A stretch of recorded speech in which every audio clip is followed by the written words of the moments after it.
Hello friends, welcome to study of commerce.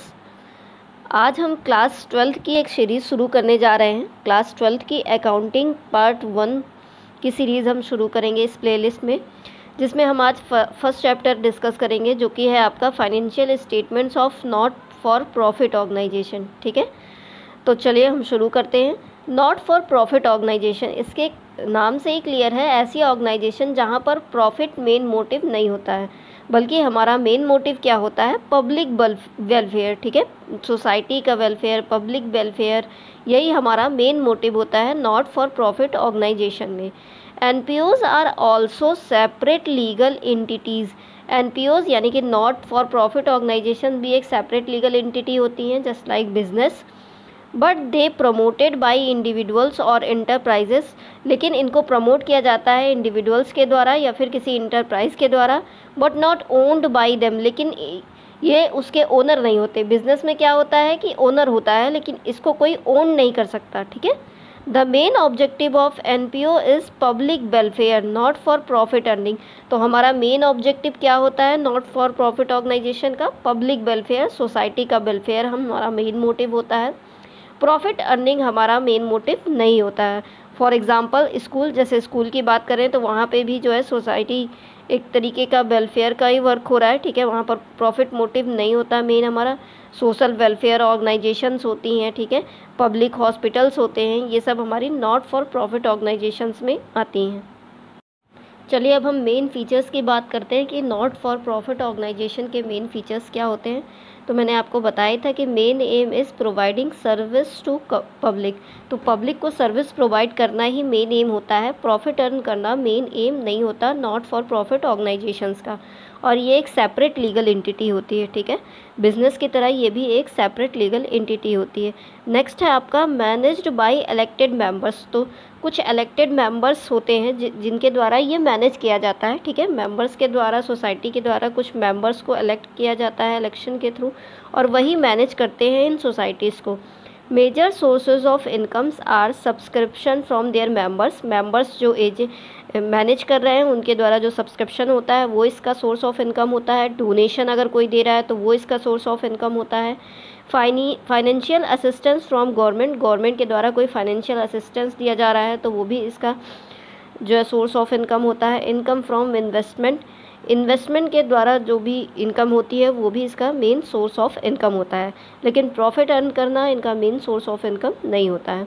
These organisations are set up as charitable trust. ये organisation as charitable trust या फिर societies या subscribers to these organisations are called members. ठीक है, charitable trust या societies के द्वारा ये ऑर्गेनाइजेशन सेटअप की जाती हैं, और इसके जो सब्सक्राइबर्स होते हैं ऑर्गेनाइजेशन के, उन्हीं को हम मेंबर्स कहते हैं। ठीक है, they prepare financial account such as receipts and payment, income and expenditure account and balance sheet. तो नॉट फॉर प्रॉफिट ऑर्गेनाइजेशन में जो फाइनेंशियल अकाउंट्स प्रिपेयर किए जाते हैं वो होते हैं receipts and payment account, income and expenditure account and balance sheet. चलिए अब हम डिफरेंस की बात करते हैं कि एनपीओ में और प्रॉफिट अर्निंग ऑर्गेनाइजेशन में क्या डिफरेंस होता है। तो नॉट फॉर प्रॉफिट ऑर्गेनाइजेशन की अगर हम बात करें तो primary motive of such organisation is to provide service. They do not maintain any capital account, instead they maintain capital fund. तो इसमें कैपिटल अकाउंट नहीं मेंटेन किया जाता, कैपिटल फंड मेंटेन किया जाता है। ठीक है, financial statement of such organisation include receipts and payment account, income and expenditure account and balance sheet. यहाँ पर रिसीप्ट और पेमेंट अकाउंट बनता है, इनकम एंड एक्सपेंडिचर बनता है, बैलेंस शीट बनती है। ठीक है, net result shown by income and expenditure account is either surplus और डेफिसिट। यहाँ पर जो नेट रिजल्ट निकल के आता है इनकम एंड एक्सपेंडिचर अकाउंट का, वो या तो सरप्लस होता है या फिर डेफिसिट होता है। ठीक है, नेक्स्ट है आपका प्रॉफिट अर्निंग ऑर्गेनाइजेशन और फॉर्म्स।